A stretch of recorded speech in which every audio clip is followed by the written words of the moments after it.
You are listening to KLRN Radio, where liberty and reason still reign. Hi, I'm Mike, founder of DollarShaveClub.com. What is DollarShaveClub.com? Well, for $1 a month, we send high-quality razors right to your door. Yeah, $1. Are the blades any good? No. Our blades are f***ing great. Each razor has stainless steel blades, an aloe vera lubricating strip, and a pivot head. It's so gentle a toddler could use it. And do you like spending $20 a month on brand name razors? 19 go to Roger Federer. I'm good at tennis. And do you think your razor needs a vibrating handle, a flashlight, a back scratcher, and 10 blades? Your handsome-ass grandfather had 1 blade and polio. Looking good, pop-up! Stop paying for shave tech you don't need. And stop forgetting to buy your blades every month. Alejandro and I are going to ship them right to you.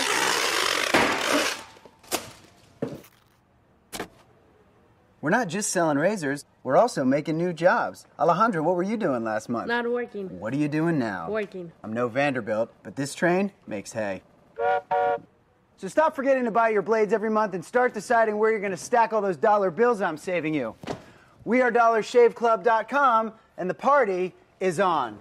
I know karate, I know jiu-jitsu, I drive like a gangster when I'm coming to see you, see you, see you, see you. Not to be a backseat driver, but can you say for sure you got the best monthly payment possible on your auto loan? Could it be that you might have gotten a better deal by shopping the loan at a few places and have a lower car payment? Next time, before you go car shopping, visit Communication Federal Credit Union first. Our auto loan experts will find you a perfect loan and get you the lowest monthly payment we can. Communication Federal, your auto loan experts. Restrictions apply. Federally insured by NCUA.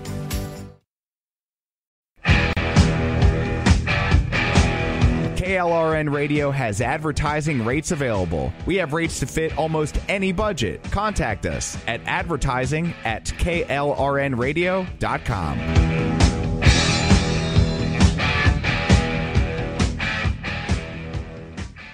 Hi, I'm Mike, founder of DollarShaveClub.com. What is DollarShaveClub.com? Well, for $1 a month, we send high-quality razors right to your door. Yeah, $1. Are the blades any good? No. Our blades are f***ing great. Each razor has stainless steel blades, an aloe vera lubricating strip, and a pivot head. It's so gentle a toddler could use it. And do you like spending $20 a month on brand name razors? 19 go to Roger Federer. I'm good at tennis. And do you think your razor needs a vibrating handle, a flashlight, a back scratcher, and 10 blades? Your handsome-ass grandfather had 1 blade and polio. Looking good, pop-up! Stop paying for shave tech you don't need. And stop forgetting to buy your blades every month. Alejandro and I are going to ship them right to you.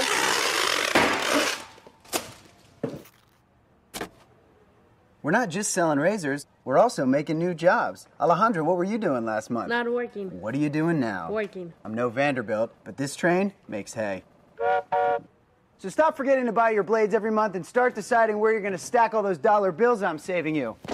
We are DollarShaveClub.com, and the party is on. I know karate, I know jiu-jitsu, I drive like a gangster when I'm coming to see you, see you, see you, see you. The following program contains coarse language and adult themes. Listener discretion is advised.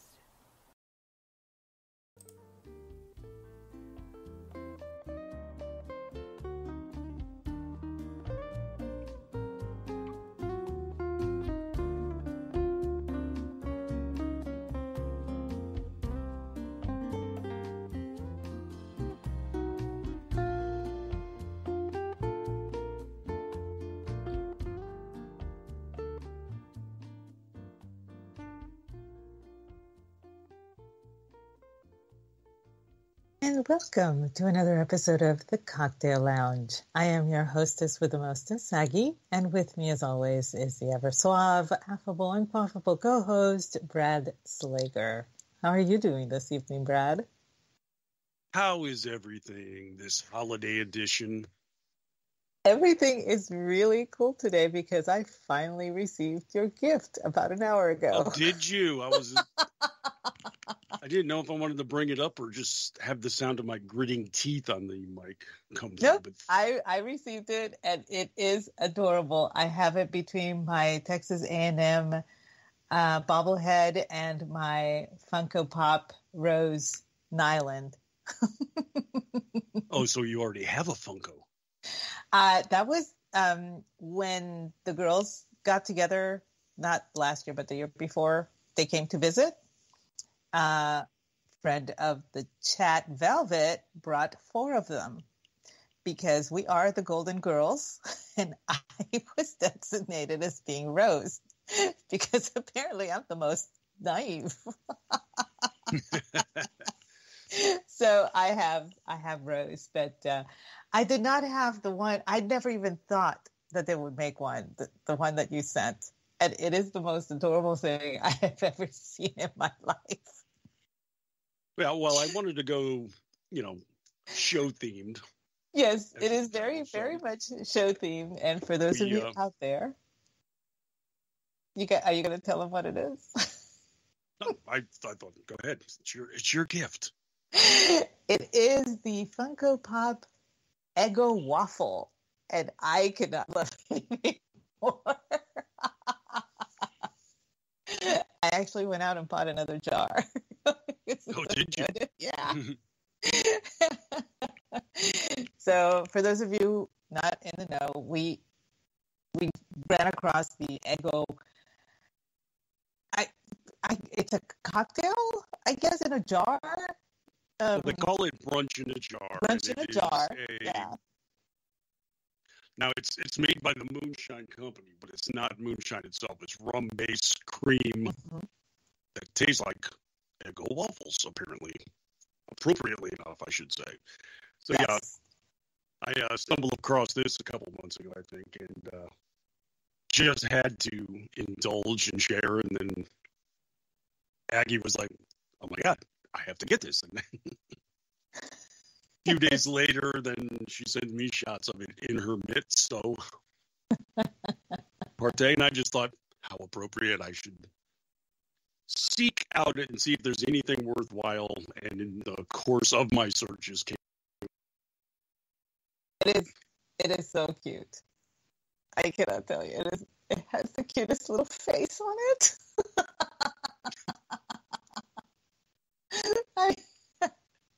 I honestly, I didn't know that they made like foods. I mean, I always thought that they made people, characters, actual people.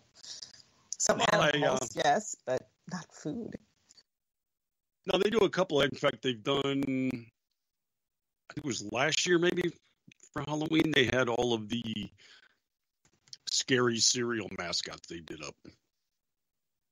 Frankenberry, Boo Berry, Count Chocula. Okay. I want to say every so often, I have a couple, of course. But, Danielle posted a picture of it. And I mean, look at that I was face. just pulling one up. She's good for that. That face is so cute.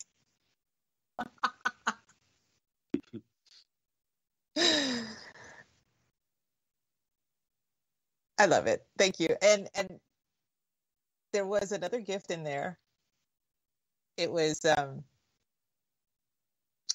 Tupperware keychains. Yes, that harkens back. We talked about that in July, I think. Do I know? So we were talking about those back in July, I want to say. Mm-hmm. So I had it in mind. I was like, what? I should go on a search. Those I've actually had for quite a few months. They're so cute. And I'm like, I was already playing with the little toy one.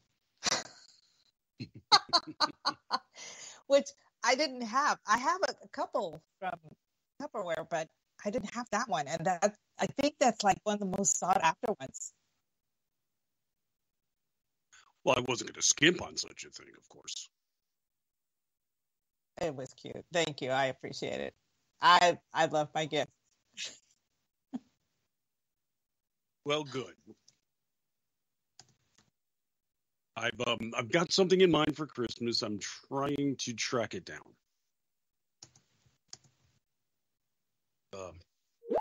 I've had it plotted for some time.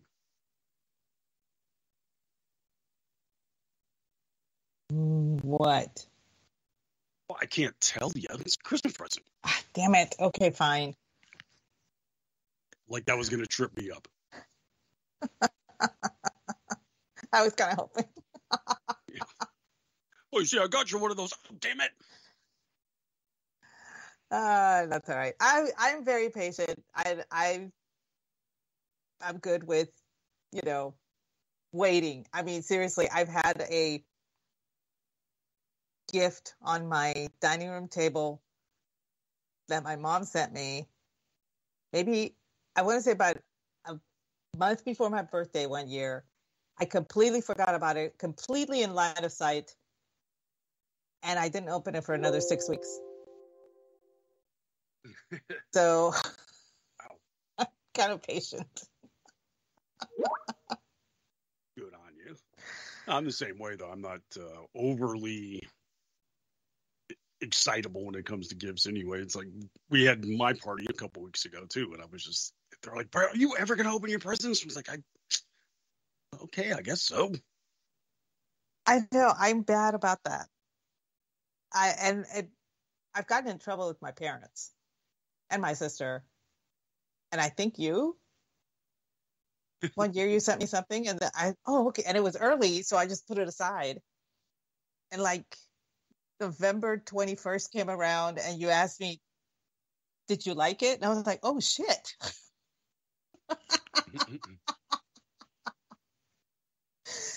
I don't know. I don't know what it is about me, but I do that a lot. It's always touching when I make an impact like that.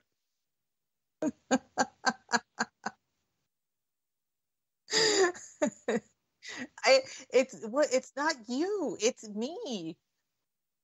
I'm the one. But today I was like, I saw the UPS truck driver and I was like, it could be one of two things.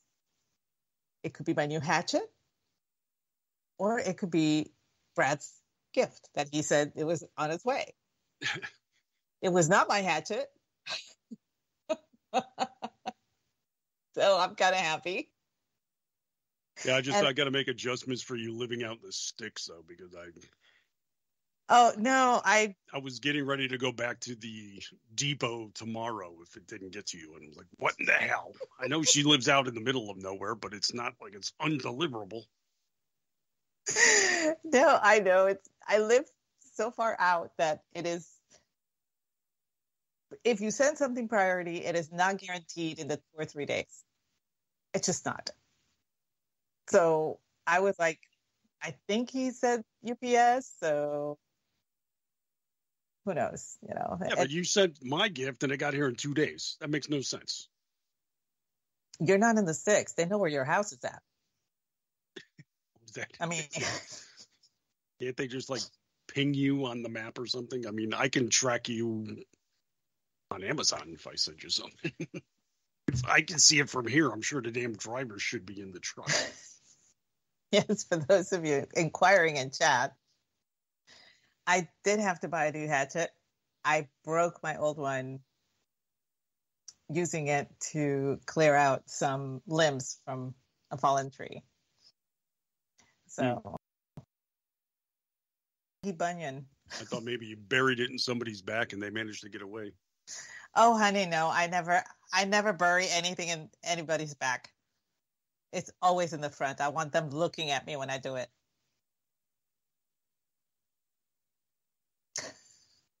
Or, in my case, the top of your head.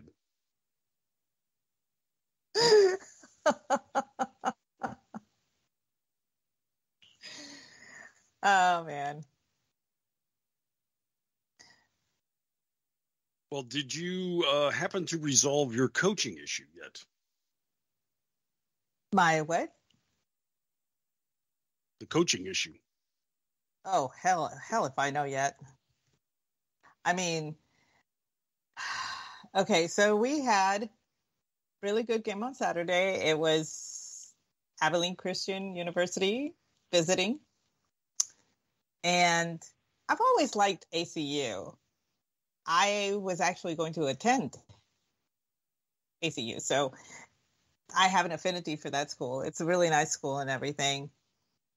And they have a pretty solid football program for, their division. But you know how they are, the big names in the SEC always invite or pay the little team so that they'll look good. They actually put up a good fight. So it was like, But it was a good game.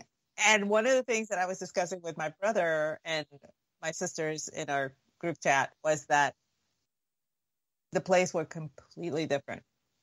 They were playing completely different, but they were coalescing. They were actually, clicking together. And I thought this kind of proves to me that Jimbo never changed anything in his playbook. So I don't know. We're the biggest laughingstock over this whole situation, and I think we totally deserve it. But in defense, there were quite a few of us former students that were screaming no from the start. We did not want Jimbo. We didn't want him. Well, yeah. We just, it was a name. We were getting a name. We weren't getting a coach. So, but but we were willing to see where it went. What pissed us off was the fact that 2 years ago, they decided to renew his contract. And we were like, wait, literally right off of a losing season, you're renewing the contract? Yeah. What? I think we kicked that around a week ago. It makes no sense. I not my money to spend. Let them do it. But I just didn't know if you had heard anything locally as far as. I know they're looking at the head coach of UTSA. Yeah. You're who's a great local guy. Homeboy right there in San Antonio. What's funny is that UTSA's biggest rival is Texas State over in San Marcos. And those two schools absolutely loathe each other. But I think the coach at at Texas State was a defensive coordinator for Texas A&M at one time. And we could not get rid of this guy fast enough. Oh. So... I thought maybe he had an inside track here or something. Yeah, there's a little bit of history. There's a little bit of things going on. So, but as of yet, I have not heard anything. The moment something happens, my brother's going to light up that phone like you would not believe. So I will have news for you. But as of now, no. Yeah, well, it was kind of an interesting football weekend in that. Not a lot of upsets, not a lot went on. About the biggest game was Washington, Oregon State, but it was one of those weeks where a lot of the big schools pay lesser schools to come in and play. Senior weekend and that kind of thing, much like you guys had done. Yes. And Florida State did the same. I think they dropped about $700,000 for Northern Alabama to come in. Handled business pretty well with the exception of losing their top flight quarterback for the rest of the season. Blasted his ankle. So he's done. And possibly FSU's chances. They slid out of the top 4 for the playoffs as a result. Makes sense of that. They had a rollover victory and they drop in the polls. Oops. The committee is a bunch of douche nozzles. That's all you can really say. But one of the more notable results, Auburn shelled out just about $2 million to have New Mexico State come and play there. Because everybody thinks, oh, it's the old New Mexico School of Mines. What do they know about football? Well, let me tell you what they know. They do know how to beat Auburn on the road. So Auburn paid out $2 million and wasn't close. They got their ass handed to them. Yeah, it was. I went and looked back, and I was like, That was money "Damn." poorly spent. So, I don't feel so bad about the whole Jimbo situation now. That takes a little bit of the sting. And the other big news coming into the weekend was George Mason University. They should go to a bowl. Now, what happened was they've recently graduated up into the top tier college conferences. Right. Well, the NCAA has some moronic rule that when you do that, you're not going to be bowl eligible for 2 years. Why? I don't understand that. I don't recall exactly, but I seem to recall that it was an issue that Notre Dame brought up, and this was like years and years and years ago, like in the 80s or something. And there was some kerfuffle somewhere. Somebody moved in the division or something, and unexpectedly, they did really well and got a bowl. And some of the bigger schools got upset. So, but that makes no sense because it's not like you're jobbing the system. I mean, if you're moving up, you're generally taking on tougher competition. This is why I have such a big issue with BCS and with the whole tier system and all that crap, because it is it's a popularity contest. And that kind of showed how biased it can be. It's like, oh, I'm sorry, you did not earn your spurs yet. You're a newbie here. You don't deserve a college bowl. Basically, that's how it went down, if I recall. So, I don't know. NCAA just changed the rules or something to appease a bunch of people. Like, you have to earn your way to a bowl. Like, it's not good enough for you to actually have a winning season first time that you're there in the new division. You actually have to make sure that you did earn it the first and second time before you can get a bowl. It's stupid. Yeah, it is. I mean, if anything, it might be because they regard them as playing weaker competition. So if they build up their record and they go to a major bowl when they should have been in a secondary bowl, something like that. But if that's the case, then don't rank them. I mean, it like I said, none of it makes sense. Because that's what has everybody upset is that James Mason is now in the top 25 and they think they should be bowl eligible. And the NCAA is like, we don't allow for that around here. But see, logically, if you have a winning season and you're in the top 25, it follows that you should get a bowl. Yeah. You earned it. So why this rule exists, I think it's only to appease the bigger names. I guess. But yet, like I said, then tell the AP and the UPI coaches poll that they can't vote for them for 2 years. Then they won't know where they place, and therefore they can't qualify for bitching about it. And the whole thing is they were going to go to court over this. They were going to say, we deserve it. This rule's bogus. We're going to go to. They were even hinting they should be involved in the BCS because they're undefeated.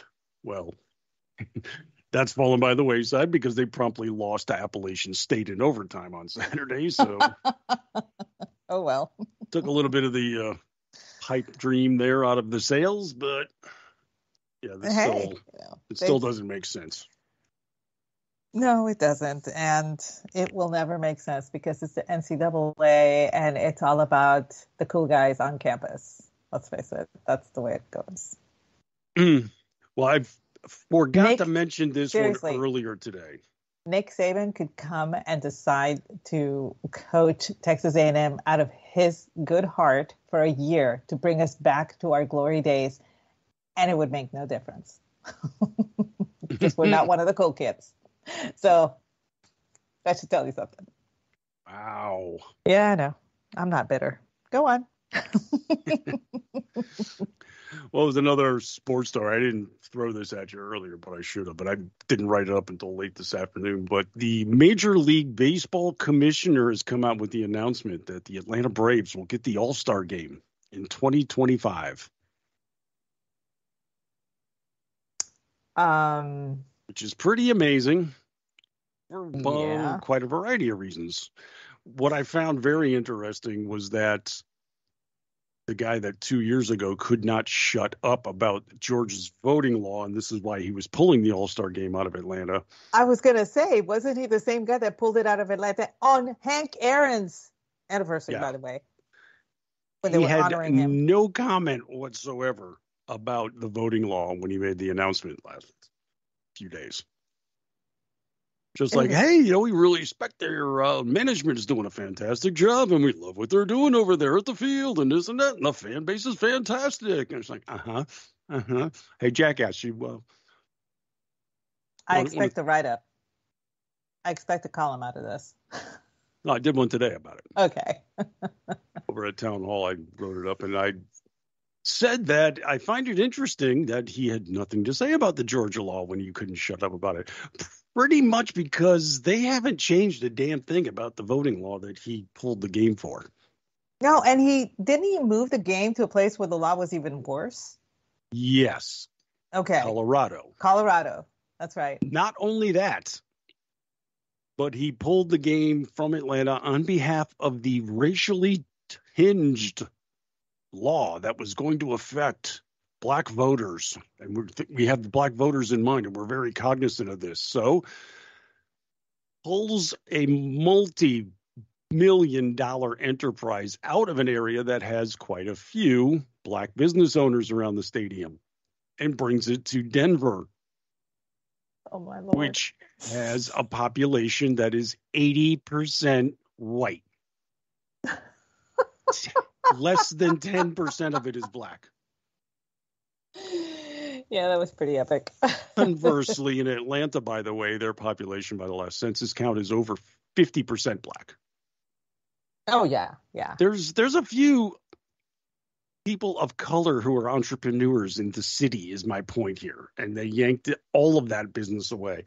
Now, of course, the real laugh of this was that, like Stacey Abrams and, of course, Joe Biden, this is Bull Connor kind of laws and there's Jim Crow. It's Jim Crow laws here. And then everybody showed up to vote. Not like, there wasn't an interruption or anything. It was like, no. They set record turnout numbers for voting in both the primary and the general election. I have absolutely no sympathy with those people that say, that they're disenfranchising the vote of people of color, blah, blah, blah. Where I was raised in Puerto Rico, at the time, if you wanted to vote in... Wait, you're Puerto Rican? Yeah. It's a little known secret. If you wanted to vote in the presidential elections, not all the towns you could vote at, you had to actually travel, and people did. And when I say travel, it took an hour and 15 minutes to take a 15-mile ride from my hometown to the town just south of us because of all the mountain passes that you had to take. And people would still do it. They would find a way. I know people that come in to vote for town mayor who walk into town. Mm-hmm. And it's a 10-mile walk from where they're at. And they'll do it. Have no problem doing it. They will walk into town. They'll vote. They'll have their coffee. They'll have their lunch somewhere. They'll chat with people they haven't seen in a while. And then they'll walk home. I mean, it's been like that for decades. And it irks me no end to hear people, they're disenfranchising, people.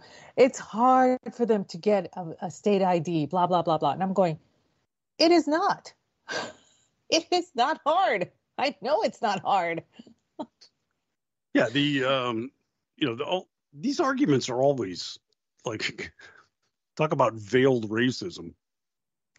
Black people can't get an ID. I'm sorry. If I had said that, I'd be strung up on a pike. Isn't it? I mean, and I'm like, and I hear Democrats saying this, and I'm going, yeah. Do people not understand what they're saying about them? I mean, it was last year I wrote about a follow-up. They were still bitching and moaning about the law despite the turnout because They wanted to verify when the people wanted to get an absentee ballot now, instead of just mailing it automatically. It's like, well, no, you got to file for it, and you have to have a legitimate signature in order to have it sent out now. And what they were stipulating was that it had to be a wet signature, meaning in pen, not pencil or crayon. So somebody can't sit there in their car with 35 of these and just fill them out on the open glove compartment lid. They wanted the ID and the ink signature right there. They were arguing in court that demanding an ink signature was racist. It's incredible to me. I guess it is black people don't have access to Bic pens or something. I do not understand it. Our voting system there has been such a insidious force behind the upheaval in our voting system. It's kind of nice to see some other country actually get it together. I know where you're going. You should. I thought that was a good segue. But I'm not finished. I wasn't finished. I know, but go ahead.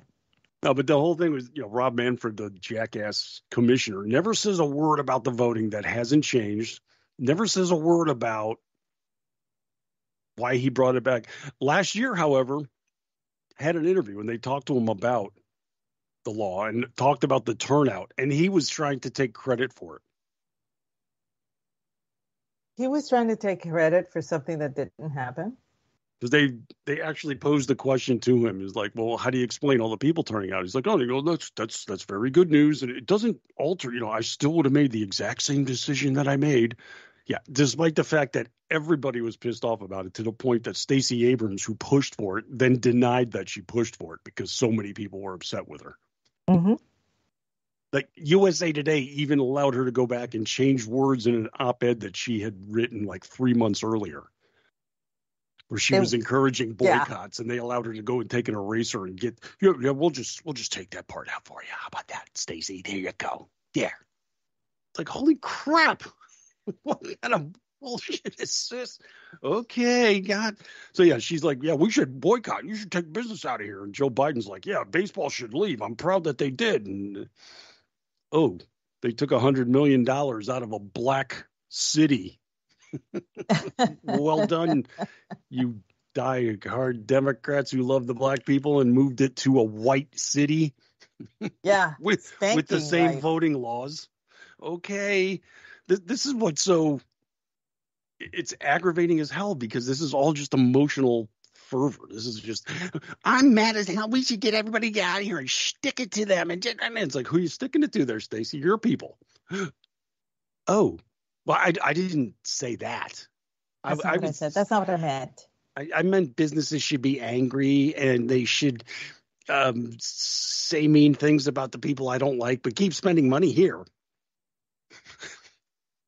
Like, you can't even keep your own damn story straight. So baseball hauled out, pissed everyone off, screwed up Hank Aaron's anniversary. Most of the owners didn't even know when he made this decision. Yeah, it threw a lot of them for a loop. They were like very much caught unawares. Yeah, and then on top of that, when he's shown the evidence and they said, see, record amount of turnout, he's like, well, we like to think that maybe our protests brought awareness and motivated people to come out to shut up. Oh, well, they like to think it. It's not what happened, but they like to think it. Gee, they took the baseball game away from us. I should go vote. Yeah, that's how people think. Jackass. Okay, yeah. So now they brought it back without even an apology or anything. It's like, hey, isn't it great? We're giving a game to Atlanta. People have the attention span of a goldfish. So, and this is a very, very democratic area. So they're bound to forget. But I think that was the best part, is that it was like almost instantaneous too. He makes the decision, we're going to take the game out and move to Colorado. And I mean, it was within an hour, the backlash from Democrats. Mm-hmm. Let me tell you something. The hell are you doing? Why are you taking, we need that money. We're coming out of a pandemic. We're broke. What are you jackasses doing? You'll see this now. He brings it back to Atlanta, and Democrats are going to be all happy, like nothing ever happened, blah, blah, blah, blah. I will tell you, if he had done this in Puerto Rico during an an anniversary to honor Roberto Clemente, oh, hell no, we would not have forgotten. We take our grudges to the grave. This would have come back to haunt him forever, and we would have made sure. So this is the difference between Hispanics and blacks when it comes to something like this. Yeah, but I mean, I'm not even joking. This is so typical in that it's, all the reactions, all the hysteria, all the reporting, all the decisions are rooted in emotion. Nobody stepped back and said, wait a second, what happens if we do this? And while Biden and Stacey were chirping away, and the business should leave, and people were like, well, no, for one, Atlanta didn't do anything, okay? You're pissed off about a law that doesn't affect you personally. And two, these people need that business. The whole area, they got like I forget what they call it, but they have a huge entertainment complex right outside the stadium. But then even beyond that, in the outer ring, are tons of privately owned businesses and stuff, family mom and pop restaurants and bars and stuff like that. And huge revenue stream for that area. And nobody said, well, we're going to step out there. We're going to make a protest and we're going to show them. And it's like, no, you're going to screw your people. And anybody that brought that up at the time got yelled at. Mm-hmm. That's just typical. You don't want to pay the price for your decisions. Well, you're going to pay the price, sir. It's like, no, I'm not. Your people are. And guess what happened? Their people did. People did. Their peoples did. The only saving grace in it all was that the Braves ended up going and winning the World Series a year or two after that. So of their own volition, they managed to recover. But yeah, it just mere stupidity is all it is. It's just emotional hysterics. And they screwed their people over nothing, because everything that they said, every warning, every promised nightmare never transpired. And the people that wrote the law said, we're going to make it easier for people to vote. This is going to streamline the process and more people can turn out. No, it's not. This is racism. I found a poll from the University of Georgia.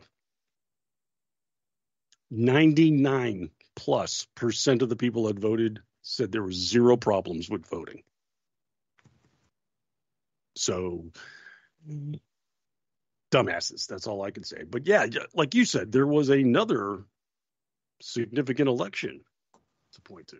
Yes, there was a very significant election, which I am very, very happy about. And I can actually say I saw this coming. Yeah, Argentina just voted in an anarcho-capitalist as their new president. And the media here is shitting bricks. It is hilarious to see. It is.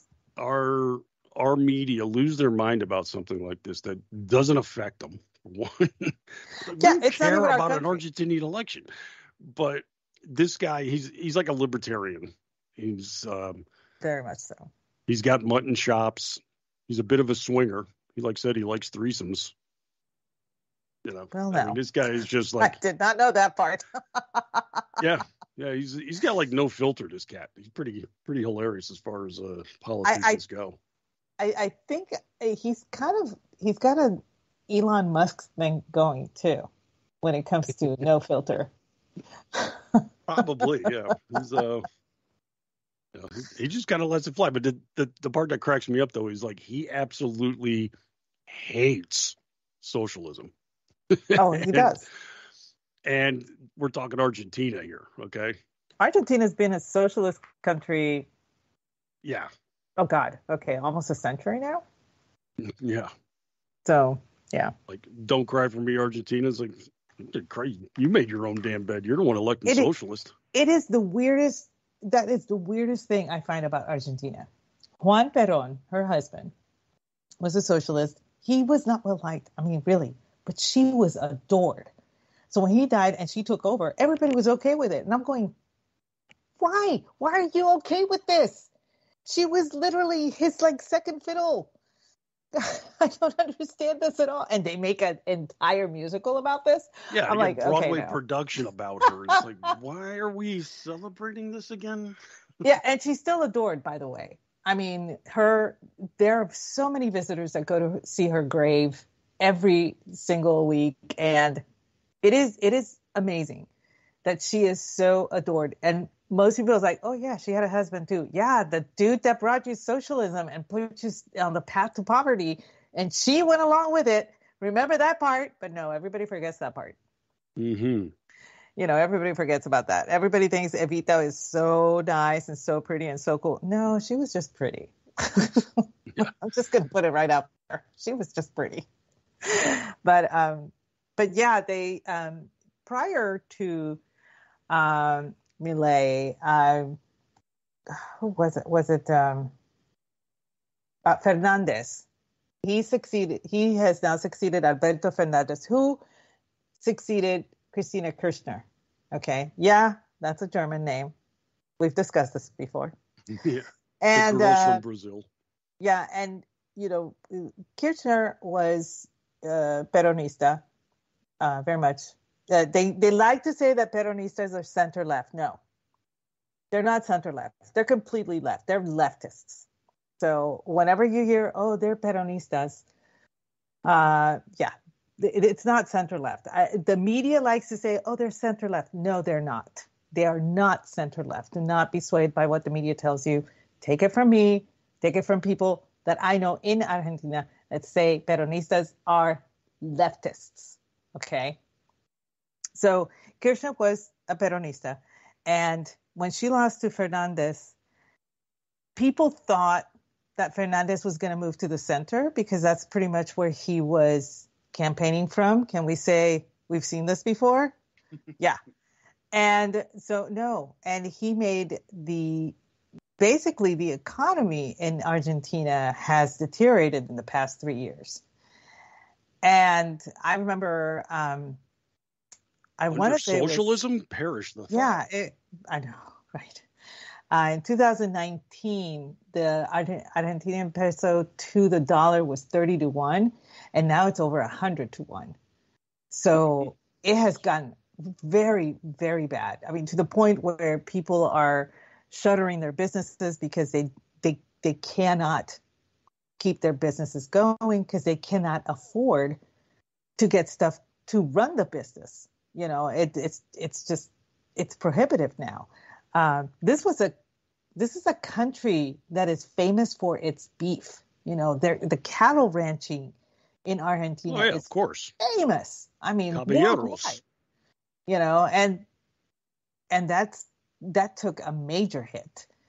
I know that the last skirmish about the Falkland Islands, really affected, and Christina did not gain any friends in that sector with that.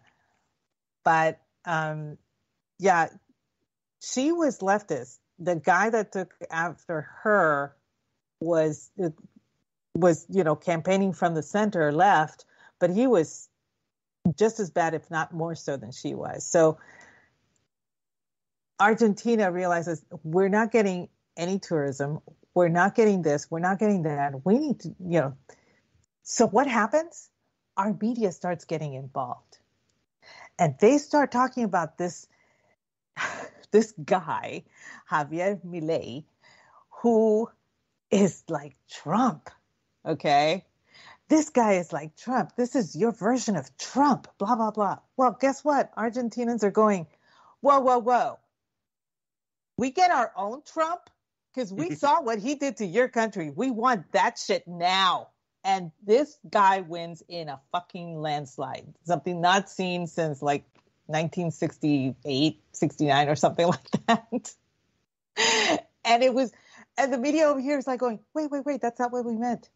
Yeah, exactly. And now I kind of knew where they were going for, like he's this rambunctious television character. He's not a true politician. It's like, yeah, no shit. Look what the true politicians have done to the country, idiots. Yeah, this guy's an economist, an author. He is a businessman. He knows how to run things. Okay, that was Trump's forte.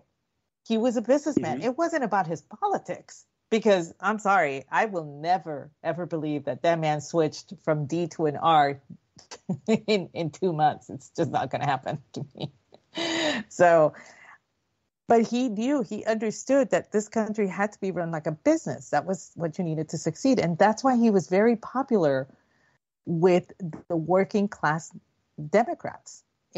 I'm serious. You go to South Texas, which has been blue my entire life. Everybody loves Trump. Everyone. And they're all Democrats. And they loved him. They voted for him. It was one of my district went red for the first time ever. Okay.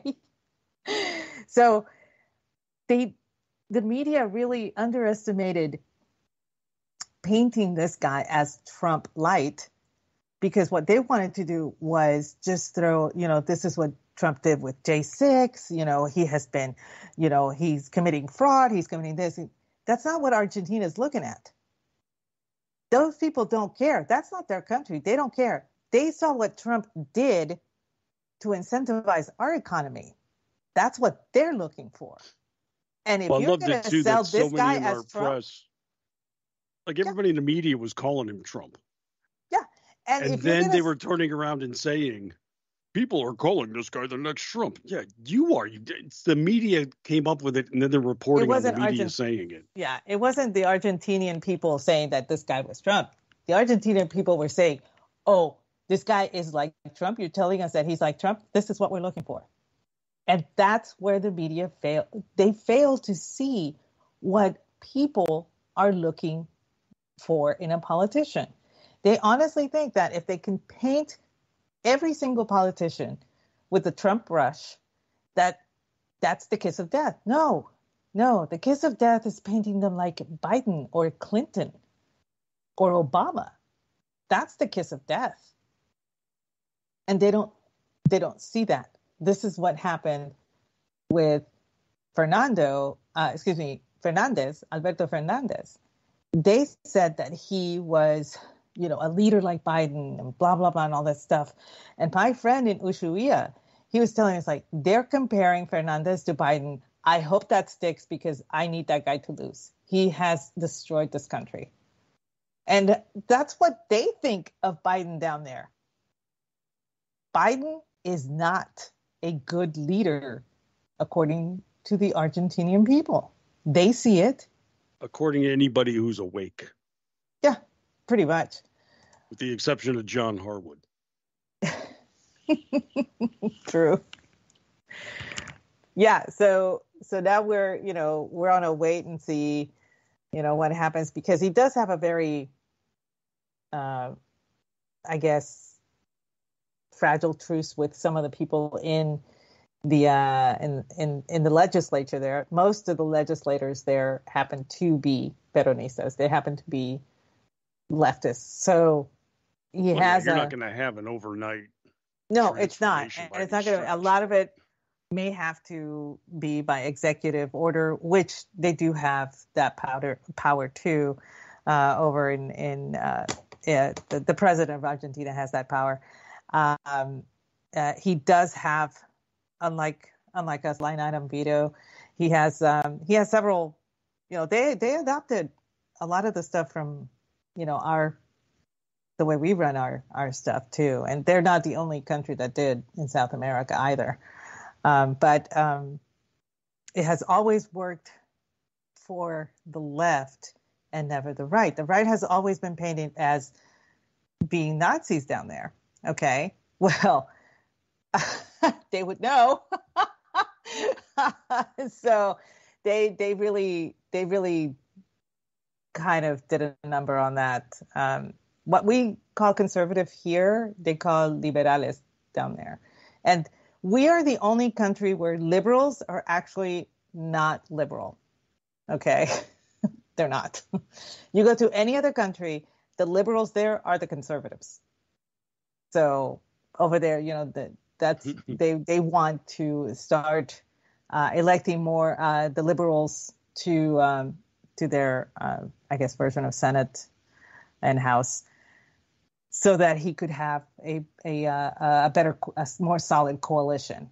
the one that he has now is very fragile, but I think it'll work to at least help the economy, because a lot of the people that do serve in the legislature realize that the economy it cannot, if it goes any lower, they won't have a job. There will be no Argentina to have a job. So it's that perilous. And it's, we over here, we're not really paying attention. It's a country, it's down at the end of the world, basically, blah, blah, blah. But the thing is, this man wants to move wants to use the U.S. dollar to back his currency. Okay? Right now, the U.S. dollar does not back the Argentinian peso. And the previous president wanted the yuan. And this guy hates China. I mean, I cannot tell you how much this guy hates China. I think he literally say, I hate China and don't want I don't want to do any business with China. China can just stay away. It's not going to happen. And, the Chinese are actually kind of upset about that, because they have footholds in a lot of the South American countries. So we'll see what happens. But this is very eye-opening, and this should encourage a lot of people, because this is not the only place where this is happening. It's just the biggest one, the one that was least expected. So there's hope. Encouragement. Well, they were kind of pissed off too when Italy selected their quote unquote fascist. Yes, that was that was one of the first portents. When I saw that happening, I thought my German friends were alarmed, and I'm like, "Why are you alarmed?" Oh, because she's going to take all of their rights away. I was like, no, it's the exact opposite. You will have the freedom to speak, to address assembly. You will have the freedoms to do those things. You'll be able to march in the streets, something that Germans cannot do, by the way. Germans can only criticize their government 1 week of the year. Any other time, they can go to jail.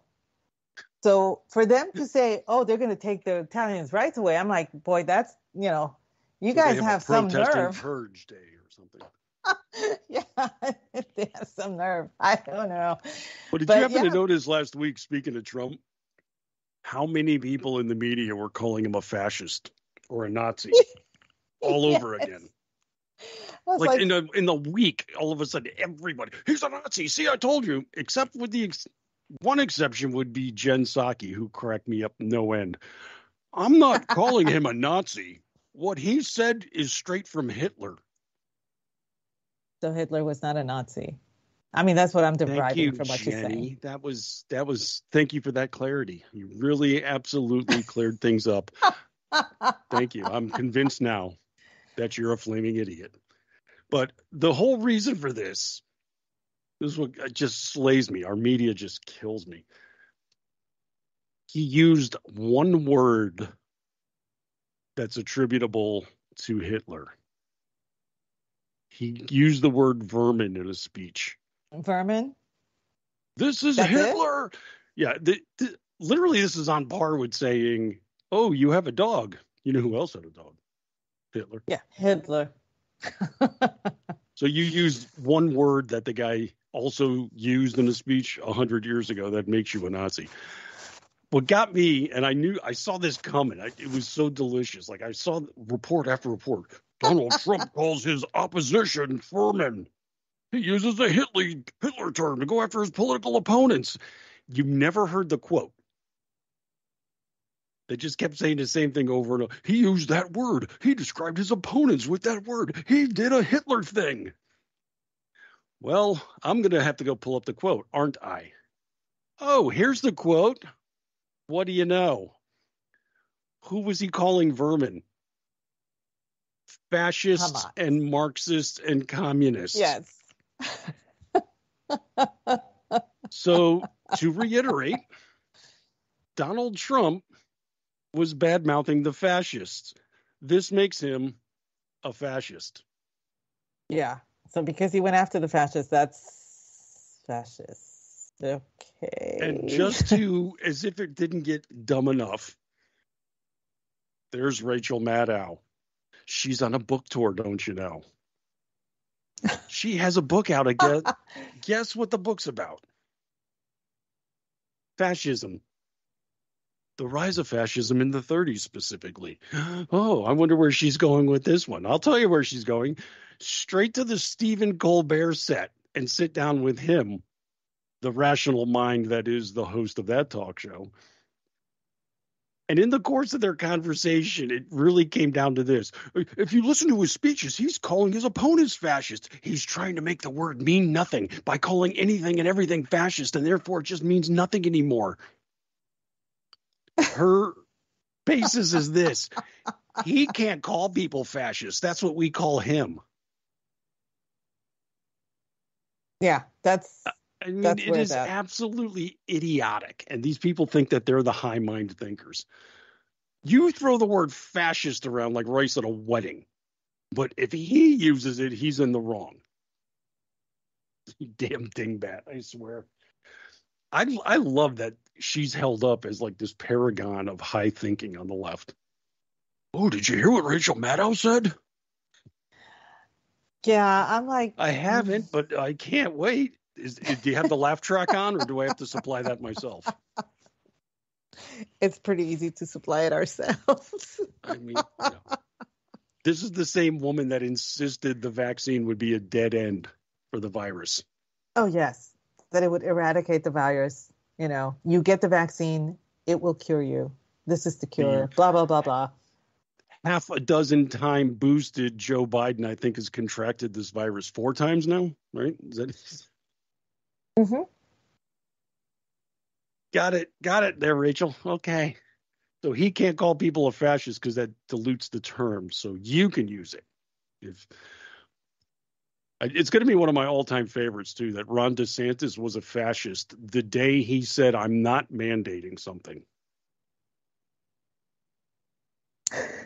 There will be no vaccine mandate, and if you don't want to wear a mask, you don't have to. He's a fascist for giving us a choice. I'm sorry. You really have no clue what that term means to you. You absolutely have no idea what you're talking about. A guy giving you free choice is okay. The only time I saw something approach that was last week when Mike Johnson announced he was releasing all of the January 6th videotapes. And people said this was Orwellian. So it's Orwellian to actually release information as opposed to hide information, which is freedom. Boy, this is straight out of 1984. What they're saying is straight out of 1984. I mean, Orwell is like spinning so fast in his grave. We're shifting magnets. The magnetic One guy field said that. He said, this came out in 1984. I was like, you're talking about the Van Halen album, aren't you? Because this doesn't have anything to do with the book. In fact, it's the opposite of the book, which was the government hiding information and telling us what to think, as opposed to giving us all the information and telling us to do whatever we want with it. Sorry, it's just... I had some guy yelling at me about this for half a night because he agreed with me. Those are my favorite arguments. I don't get into many arguments. All I said was, I think I gave Liz Cheney a ration of shit because she said, "Oh no, he released all these tapes, but you should watch this 30-second clip of violence against cops." It's like, yeah, we've seen that on a loop for like 3 years, Liz. There's other stuff we wanted to catch up on. We want to see the other 40,000 hours as opposed to the 30 seconds that you've given me. And I said that's the exact problem with your committee there, Liz. You only showed this instead of everything. So we want to see it. Well, this guy just started barking down my snorkel over this. I don't know what 10,000 hours of video are going to change anything about the 1 hour of violence. It's like, dude, okay, let me see it though. Yeah, I still want to see it. And what I have seen is that the new narrative with these 40,000 hours is that Mohammed Atta and his cohorts also acted really nice while they were going through the airport to board the planes. Yeah. And I said, show me where the fuck exactly the Capitol building burned to the ground with everybody in it. I want to see that footage. Because if you're going to compare it to Mohammed Atta walking through the airport in a nice, calm manner, then I want to see the end where everybody dies in the Capitol. The way Mohammed Atta actually decided to execute his terror that day. I want to see that. And of course, they're like, well, that's totally different. I was like, no, it's not. Because what you're telling me is that the riot outside is just as bad as the Twin Towers falling, as in Shanksville, as in the Pentagon. All of that is equal. So I want to see where the Capitol building burnt down with everybody in it. Because if all things being equal, that had to have happened too. And of course, everybody's like, well, you're just doing straw man. No, it's not a straw man. I took philosophy. I know my fallacies. That's not it. So, but what I like too it's a is completely different fallacy. Shutting these people down took zero effort because they're like, all of this video is not going to change anything. Okay, well then what are you worried about us seeing it for? Then why can't we see it? Then why was it kept from us? Nothing about this should bother you then. Yeah. If they're so adamant that this is not going to change anything, why was it kept from us? Why was it kept from us for years? That's what I want to know. And they can't remember tell too, Tucker Carlson, it was almost a year ago, had the tapes, started releasing them, and then all of a sudden that spigot got turned off butt quick. Yeah. Did they ever say why? No. I mean, McCarthy gave it to him. He said, here, go, release it. And he's like, yeah, I am. And for, I think, 3 days, he was putting stuff out there. And a lot of it was eye-opening, change narrative kind of content. We saw the security guys escorting Water Buffalo guy through the chambers. He shook hands with all of them. He did this. They were nice to him. Yeah, I mean, all the things that he got arrested for, he was escorted to by security. That should just right there say, wait a damn second. How is it illegal if they walked him there? That I got questions for a lot of these lawyers because I did too. There's people literally on tape. All they did was walk into the Capitol and take pictures. Oh yeah. I want to know what happened to the grandma. I mean, remember her? There was just a story, a week or two ago. They had like FBI and SWAT teams chasing somebody down from January 6th just because they were on the property. They didn't even go in the building. There were several young men who committed suicide because of this. And for one of the worst things was I was listening to Dan Bongino, the aunt of a young man named Matthew, recounted how everything transpired from the day of January 6th onward to the day that Matthew committed suicide.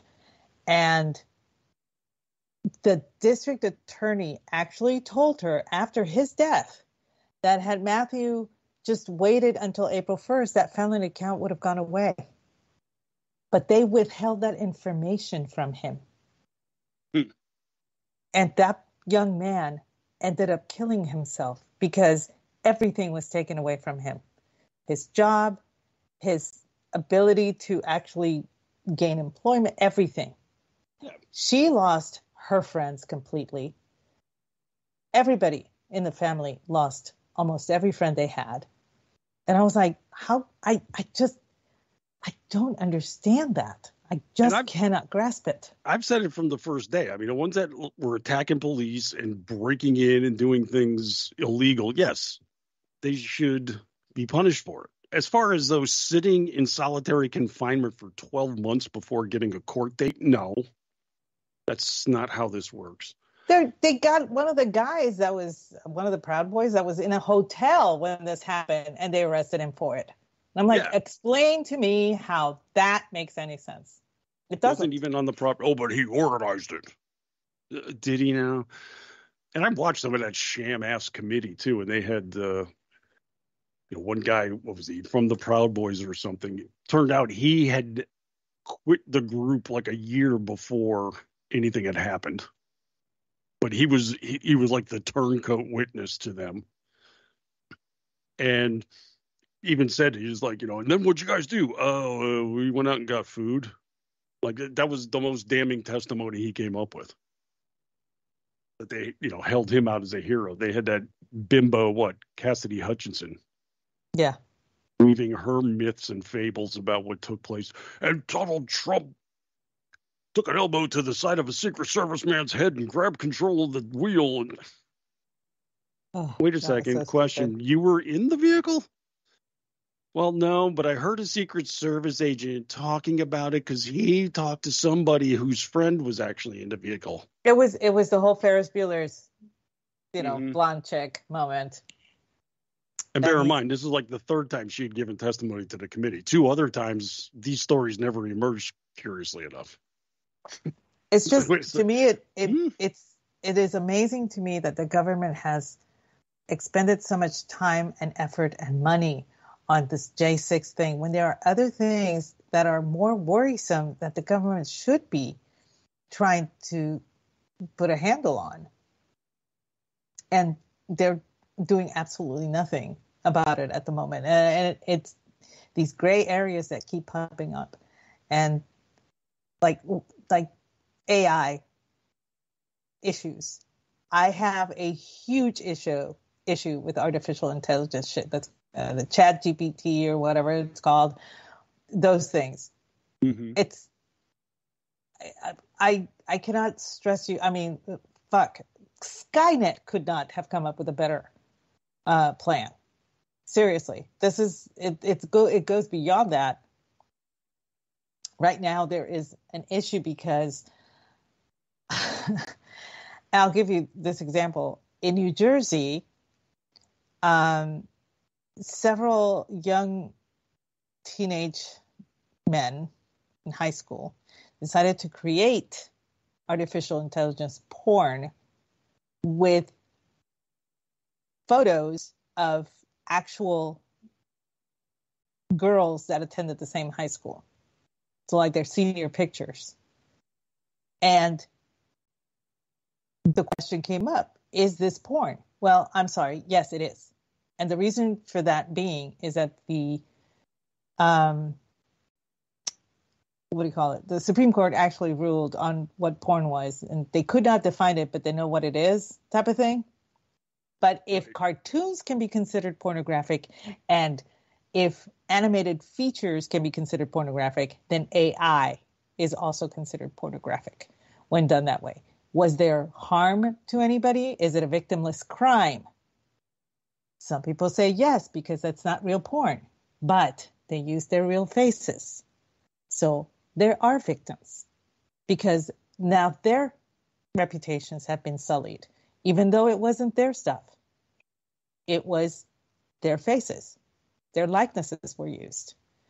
So New Jersey is now grappling with what kind of, is this a misdemeanor? Is this a felony? What do we classify this as? Well, now you have a child psychologist that has just been given decades in jail because he had child pornography. But guess what? It wasn't any child at all. He made it through an AI program. So no children that he had been treating were depicted in these images. There are no children in these images that are real, but it's still pornographic and it's still considered child porn. So he goes to jail. But New Jersey is grappling with the fact that they don't know how to classify this. And I'm like, the law is very clear on what can be pornographic and what cannot be pornographic. But the classifications when it comes to porn, if it's animated, if it's cartoon, sketched, pencil, if it's painted, if it's airbrushed, if it's freaking spray painted on, on the side of like graffiti or whatever, it can't be classified as porn. So this should have the same classification. And that is the Pandora's box that has been opened with this whole AI situation.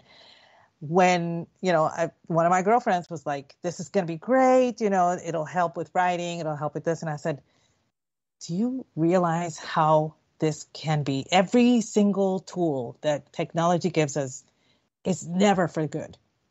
It always has a good intention and it always ends up bad. And I'm like, did you not ever watch a movie? Every single science fiction movie is like this, And, I have friends that are really enamored with the programs. They use them for good. Some people use them to make logos. Some people use them as writing prompts. Some people use them for writing lyrics. But it's songwriting. just I just see it as such there's definitely an uncanny valley aspect to it. Yeah, no matter which gray permutation you're in. There's been times I've I'll be either researching or just scanning through stuff and pulling things up, and it's like, oh, it looks interesting, and I'll read through it, and within a paragraph, I'm like, this is AI written. What are the dirty secrets about AI? The people that work for the AI companies, they have to feed in the narratives. Did you know that? I actually found this out. They actually have to feed in the woke narratives into the AI program so that they don't become too conservative. Oh yeah, I kid you not. For some time, they've found a variety of programs where, like if you tell it to, create a story about Donald Trump that's derogatory, it'll do it, and then do the exact same wording but put in Joe Biden. It's like, we're unable to produce this content at this time. They have that kind of protection built into it. Those safeguards are in there, but the safeguards for pornographic imagery are not. And now you go into the whole, is that a freedom of speech issue? We all remember The People versus Larry Flint. I really enjoyed that movie. I thought that was a really well done movie. The whole issue with Larry Flint and Jerry Falwell, and everything that the fallout from that, and everybody forgets they became really good friends. Really, really good friends. But there is, there's always something bad that comes with every single step in technology that we take. And in this case, this Pandora's box is really, really tricky. I don't think the lid can be put on this because it would interrupt. It would actually go against freedom of speech. But there should be, if they are going to curtail, the narratives that you can choose from an AI, I think that they should make sure that you can't do something like, but I don't know how they could stop you from superimposing somebody's likeness onto pornraving content. And it was there's another aspect in all of this, and it wasn't like really Photoshop. ridiculous. Even with Photoshop, you can tell when it's not real and everything. This was so seamless that it was scary. Several of the families. So the worst part was this happened during the summer, which meant that the schools computers were not involved. This happened at the kids' own computers and everything, but the district did not tell the parents about it until October, and the parents are pissed. And the only reason that the district told the parents was that one of the girls was forwarded a picture of herself. And she freaked out. She was so upset. They had to put her, under psychiatric, in the psych ward because she was, under suicide watch. It was that bad. And she was not the only one. These were young women who, regardless of what they're, I don't know what kids do these days. I'm 57. I have no idea. But regardless of that, no one should do something like that to a young person. It's inconceivable to me that, and I think the guys were trying to just keep it within themselves, but eventually it leaks out. Somebody's going to show it to somebody or forward it to somebody else or whatever. And that's how, it got found out. But apparently the district knew about it, and they were trying to figure out how to go about dealing with the situation. And I'm like, well, but it happened during summer. The school was not involved. So why is the school involved now? There was possibly another leak in school using the school computers, and that may have been another trigger. So it's not a good situation for these young women right now. And now they're trying to figure out, how do we punish these kids? Because they're all underage. They're not adults. Right. So that's another issue. No, this whole enterprise is not. I don't see the positive aspect of it, and I've never I'm seen not the positive. going like with dystopian. Oh, it's going to take over the world and kill us all. But it's like, we're outside of like the companies. Well, we don't have to pay writers. We could just have the robot do it. That kind of crap. But the ultimate product you're putting out, whether it's music or film or anything, is garbage. It's just not watchable. There's nothing to it. And I've yet to see the example. When I'm writing all the time, I get prompts from search engines or others too. And it's like, hey, have AI assist you. And it's like, fuck off. No. No, I'm very leery of that. But you know me, I'm lucky to get my email. I'm lucky that I can use the Twitter app on my phone. We all upgrade my phone after years. Most of us use Grammarly for, like a backup spell check. And I've had to spell check your Grammarly. Okay, so it's not exactly infallible. No, but a lot of times too, it's not even necessarily typos or something. It'll recommend, like strike this phrase or get rid of this is a more clear. It's like, stop it. I'm trying to use my voice when I'm writing, not to sound robotic. So, I'll say something like, it happens time and again when they do something, like I'm being overly florid for sarcastic purposes. Like, just say always. It's like, click, turn that off. It's just, yeah. If I screw those letters up, then jump in, but otherwise bugger off. And but it's creeping everywhere. I still love the story though, that there's people out there creating fake albums of music artists. Yes. Yeah. I've seen those too. But this is where it got weird. They would create like an entire album. They like say it would send the prompts. It was like, create a Taylor Swift album. And AI would generate the music and lyrics of a complete album that's not her, but sounds like her. Then the people would take that album and put it on Spotify. And they would start getting, if people listen to it, it's like any other social media that offers up, you get points for clicks. And if you get enough clicks, you start getting money. Well, then they were going to websites that would generate the clicks. So they had a robot create an album to put on a platform for other robots to listen to, and they would get royalties from it. I mean, this is like this society in WALL-E where people are just floating around on scooters all day and having food injected into them while the world just goes on around them, oblivious to it. It's maddening. It's like, I'm old school in that I actually like humanity. Call me nuts. I like humanity, but not some people. Actually, that's not true. I like everybody. Even those that don't like me, I actually end up liking somehow, but that's just my quirk, I guess. Speaking of Taylor Swift, since we seem to have to. Yes. I stumbled across this the other day.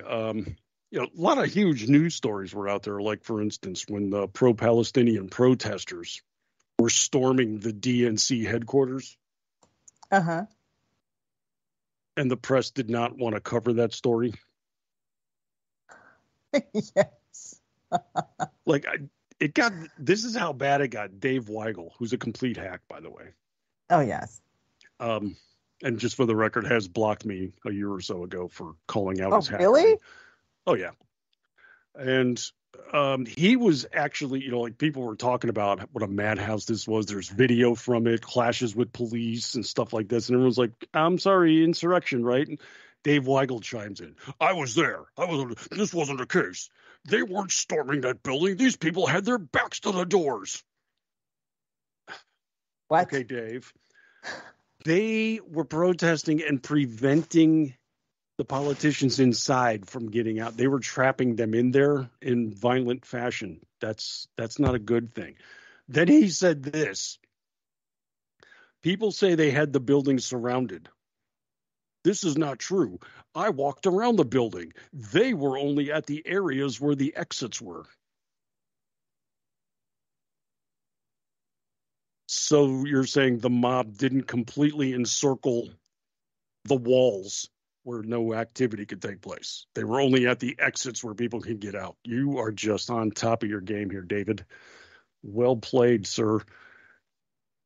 The Washington Post, however, never even reported on this. Like the next day, you could not find the story in the Washington Post. Want to know what you could find? Taylor Swift fans have been going through Travis Kelce's social media history and learning things about him that they don't like, such as his disgust for macaroni and cheese. Oh, my Lord. When he went to school, he didn't like mathematics. What the hell's going on anymore? I don't know. I'm sorry. I'm trying to find out. We live in a society where people don't understand that Utah is an actual state, but they can all name every single Kardashian on the planet. That's where we're at as a society. Who was it? It was PolitiFact a week or so ago. This was their fact check. Dr. Anthony Fauci is actually a real person who exists.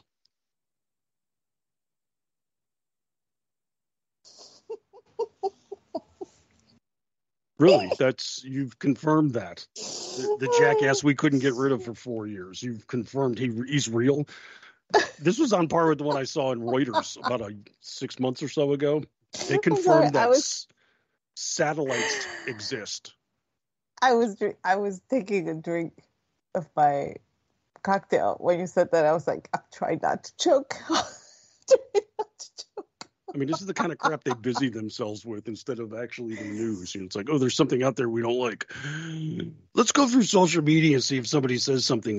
Like they don't fact check important crap. This person on Instagram made a post that Dr. Fauci isn't real. We found an interview with Larry King from 1996 that proves God. They actually tried to research this. There's like, honey, we saw him throw out the first pitch at a Capitals game last year. All right. He's alive. We know this. He's around. Wish he'd go away, but unfortunately. So, yeah, the Washington Post now thinks that they're like USA Today and they have to have a dedicated reporter, I guess, from Taylor Swift. USA Today actually did that. They have a Taylor Swift reporter now. I know. This is where we're at as a country. Brad. A full time. It's not like, hey, if something happens with Taylor, send it over to full-time Swiftie reporter. You know what? He's not embarrassed about it. He's proud. You know what? I can trump that because there is an actual professor, so-called, at Texas State that teaches a class on Taylor Swift. So there's that. Fantastic. But you know what? I'm at the point where I just want the killer whales to win. That's where I'm at. Well, it's a good fight going on still, that's for sure. This is out in Spain. It's still going on. The killer whales. I want them to win. They're attacking boats consistently in this one bay out there, and people are still trying to figure out why. It's like, did we piss them off? Had something happen? It's like, didn't you see the movie Orca? Come on. You destroyed a fishing village when you killed his wife. I mean, give me a break. You don't screw with them. Yeah, Somebody that was a did great something. Father's Day thing. Come forward, fess up. Yeah, that's a great Father's Day movie. Yes, it was. Killer whale revenge film. You kill my wife, I'm taking on the whole village. You're goners. But yeah, they're doing this now. One of the solutions they're coming up with, they're playing European death heavy metal through the hull of the ship in an effort to drive away the killer whales. Now, they aren't using Barry Manilow because otherwise they would have PETA to deal with for animal abuse. But this is seriously what they're doing. They're all trying to come up with their own solutions. So some of them have speakers that are playing this. The sailors are shooting death metal through the hull in order to repel these malignant killer whales. I mean, I would think that that would work simply because the heavy metal traveling underwater disrupts their symphonies. So it would be very disruptive to their sound waves, and that might work. But I'm sorry, I'm at this point. I want the whales to win. I do. Yeah, so apparently they have like Facebook groups where everybody's trading ideas, and one of the fishermen said that we had an interaction last year, and I'm pretty sure that rattling the hull by playing full volume East European thrash metal, I guess the Western thrash metal is not as good. That was the game changer. He said we watched them make 3 approaches to our boat, and they left after 5 minutes without doing any damage. So, okay. They're not fans. All right. I don't blame them, actually. Well, while we're in Europe, there was an art heist, Aggie. It should tickle us on a couple of levels here. A piece of gold artwork had been purloined. That's one of the words they use in art heist, by the way. Yeah, purloined, like in letters. Yeah. I always think butcher shops when they use that term, so I get thrown off. But okay, here we go. 4 men have been charged over the theft that took place in Blenheim Palace. This is the sprawling English country mansion where British wartime leader Winston Churchill was born. So now it's I guess a public viewing museum almost of sorts. There was a relatively famous art installation on the site. And this was created by the Italian conceptual artist Maurizio Catalan. Which his last name, the irony does not escape me. It's Spanish. How's that? It's Spanish. It's okay. I thought you were going to tell us what it translates to. No. It's Spanish. It's Catalan. Oh, okay. The type of Spanish that's spoken there.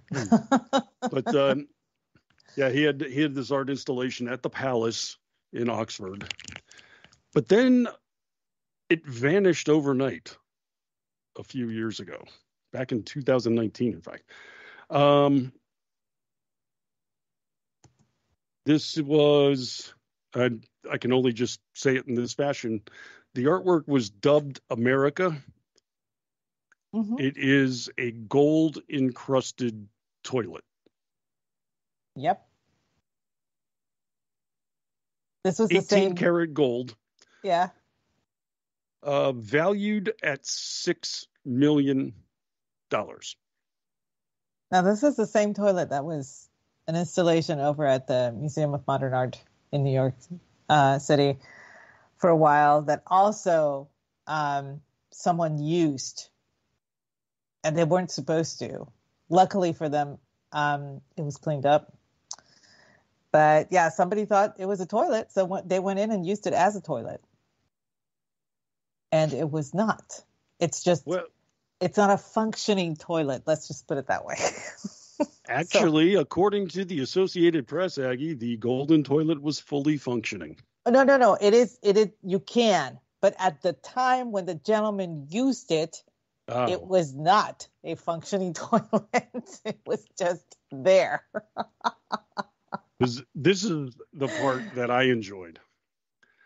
Prior to the theft, visitors to the exhibition could book a 3-minute appointment to use the golden toilet.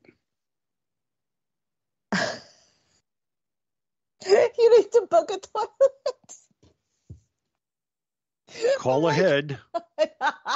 Call ahead. Thank you. That was great. I mean, literally, you're just like, oh, hey, do you have an opening at 11? I had lentils last night, and Yeah. I'm gonna need more than 3 minutes. Can you roll me over, or is there a line? What? Well, at least it didn't. And here's the thing. How did anybody steal a gold toilet from a museum? But, I mean, how shitty is your security? Dude, yeah. Sorry. I guess it would Not really. take 4 people for this kind of movement. Okay, these are getting bad. But because it was hooked up to the plumbing system, when it was removed, it created flooding damage to the 18th century building, which is a UNESCO World Heritage Site, by the way. Yeah, it is. I did not know that until I looked it up after our phone call, but it is a UNESCO Heritage Site. And I'm like, oh, shit. Because those have that designation means that they get, a specific, it needs to be well kept. It needs to be historically well kept. So, yeah, any damage to it, you have to have it restored to its original specs. So it gets tricky. It gets expensive. Well, the thing is, they've got the 4 people in custody. They do not have the toilet, however. Wait, they caught them, but they didn't get the toilet? Mm-hmm. Where the hell's the toilet? Well, they said that the police say that it could be a challenge to recover, and they wonder if they will ever see it again, and they even wonder now if it's still in the shape of a toilet. And it seems likely that if you have that much gold, somebody probably has managed to dispose of and melt down whatever gold they could obtain from it. So the world may never see America again. I'm at a point where I want the killer whales to win. Again, I cannot stress this enough. Well, to steer things back to the cocktail side of our show, there's a new species of beetle that has been discovered, and it has been named after Carlsberg beer. Yes.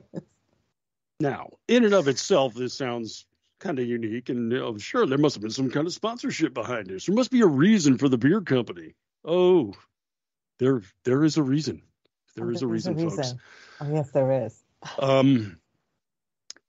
A lot of times, especially with beetles, it can be difficult to ascertain different species. A lot of times they resemble themselves. And the entomologists have come up with a cagey way of determining if they found a new species or not. You got to flip that sumbitch over and check out his junk.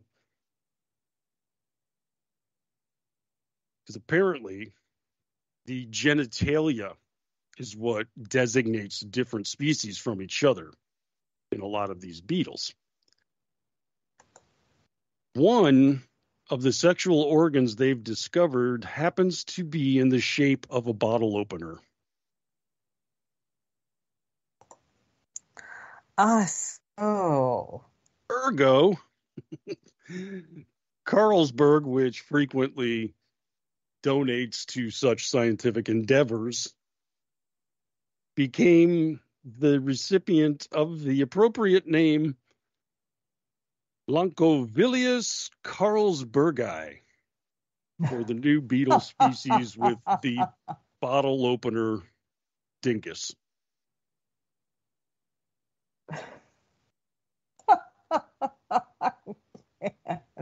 The people at Carlsberg could not be prouder. And now when they sell their beer and people pop a top, they're going to be thinking about beetle penises. There's a great marketing strategy, guys.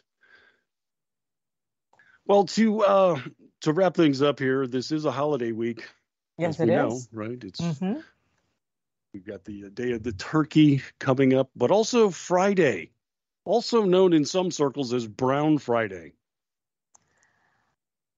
I got what now? Did I throw you off with the color scheme there? You did. I mean, there is Black Friday for the shopping. We all know about that and such. But no, it's also regarded as Brown Friday. This is something we've become alerted to via the Roto-Rooter Corporation, which informs us that Brown Friday, which is the day after Thanksgiving, counts as the busiest day of the year for plumbers to receive emergency calls. They average more than a 50% increase in emergency calls on any given Friday than they do on what they have dubbed Brown Friday. Clogs, toilets no longer functioning due to relatives, things of this nature have apparently spiked the day after Thanksgiving. They I cannot. You can see. in order to avoid a Brown Friday episode, they offer some advice. They tell us that often the case, a house already has partially clogged drains, and those may go unnoticed until the holiday guests arrive and overwhelm the system. There's a euphemism for you, huh? Yes. I'm gonna try that. My word. Yeah, hi, Aggie. I got to tell you, I'm so sorry. But the bathroom, I tended to overwhelm the system in the bathroom there. So I'm sorry. Is there any turkey left? Thank God I'm making duck. They say that Thanksgiving weekend plumbing catastrophes could include keeping fats and cooking oils away from drains and or trash compactors. I'm actually really, really good about that. I use, coffee cans to dispose of, oils and fatty stuff and everything. And my sister doesn't do that, and it drives me nuts. And they also recommend wiping the grease out of pots and pans with a paper towel before washing, and don't put any potential clog-causing foods into the compactor. So they say steer away from the skins of poultry, also celery, fruit, and potato peels. There you go. Exactly. Potato skins are really, really bad, people. I've had to deal with that myself here. My sister, when I was living in North Carolina, came up from Savannah, and she and her husband decided to cook for us. And I thought was very sweet that she was doing that. And we went out. There was a book signing that I wanted to attend. So took the opportunity to go do that book signing. And when I came back, I found my kitchen sink was coming apart. He was under the sink and he was taking everything apart. Compactor and everything. And I was like, what happened? It's like, I tried putting the potato peels in the trash compactor and it was awful. It's like, yeah, you never do that. I had to deal with that here before, and it was such a thing. The next time they were doing it, I would let, it was like, just don't put it in a bag or something. Well, why don't you just do it? It's like, you know what? That'll be easier than fixing the clog. So yes, I'll do it. Yes, definitely. So, best, let's just be careful out there on Friday. Yes. Hopefully we've helped our listeners to avoid a Brown Friday catastrophe. And that Yes, you indeed. invite the correct people over lest they overwhelm your system. Yes, indeed. That's what Rex said in the chat. Yes. And on that note, since we're a little over time, I guess we should start saying our good nights. We can. So, Brad, I know we didn't talk about Iceland, but we're still watching Iceland, so stay tuned for that next week. I may have a new update for you guys by then. Yeah, it still hasn't melted down amazing. Well, no, the cracks have actually gotten bigger in Grandavik, so people are watching for that. The bad news is that they may only get a 30-minute warning before that place blows. So it's very precarious at this time.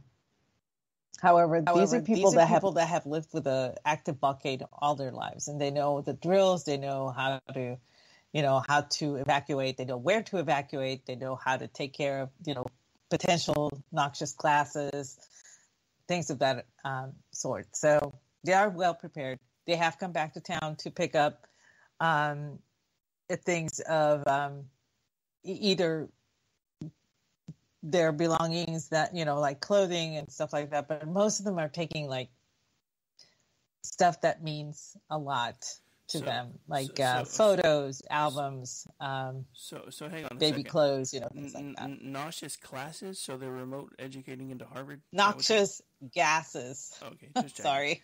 I thought maybe they were doing like online studies into Harvard or something. I don't know. No, but it hasn't stopped tourism, believe it or not. Flights coming into Reykjavik from Great Britain are still on time and still full. So who knows? It's almost as if people are like, yeah, this is not going to blow. And I'm like, dude, I'm waiting. I'm rooting for the super caldera on our Yellowstone, and I'm rooting for that place to just like say, fuck it. And drive on. They're like, yeah, what's a little Ragnarok between friends? We're still flying it. Right? All right. So we'll talk about that next week. But anyway. So, Brad, where can we find your magnificence? I can be seen available at don't mention the on a daily basis over at townhall.com with my daily column there called Riff from the Headlines, also on the front page of Red State. And there I also have my twice weekly podcast called Liable Sources, diving into the media mayhem on a regular basis. You can also hear me on this very network. I believe me and Paul will have Thursday off for a national holiday, but normally I'll be here with Disasters in the Making, going through bad movies and bad Hollywood with him. Alternate Thursdays, I'm here with Orty Packard as we guide you through all of the vital and important entertainment information on the Culture Shift. And, of course, every Tuesday here at 8:30 with the ever-effervescent Aggie Rican. And if you need more of me than that, and let's face it, you do, you head over to Jitter, and I am at Martini Shark. And what about you, Aggie? Where can people find more of your magnificence? We both have magnificence. Isn't that great? Well, you can find me at Aggie Rican and at Aggie the Barkeep over on X. You can also find me 8:30 p.m. Eastern Tuesday nights doing the Cocktail Lounge with the Effersois View. You can find me Friday nights, 8:30 p.m. Eastern as well, doing He Said, She Said with my awesome producer, Rick, as of late. So that we've been having fun with that show. Once a month, I have 2 shows now. So last Wednesday of every month, 8 p.m. Eastern, we do Toxic Masculinity with G, Orty, Rick, and myself. I bring the drinks for the guys and the babe of the month. And Jeff and I have just now launched our new book podcast called Spirited Books, and that's Monday nights, 8:30 p.m., the second Monday of every month. So look for us on December 11th. That will be the next installment, and it should be a lot of fun. Thanks so much for joining us, and we hope you have a lovely evening. And raise a glass and look at the sea. Turkey in your belly, turkey in your belly, turkey in your belly, do the turkey in your belly, turkey in your belly, turkey in your belly with a big drumstick, do the turkey in your belly, turkey in your belly, turkey in your belly with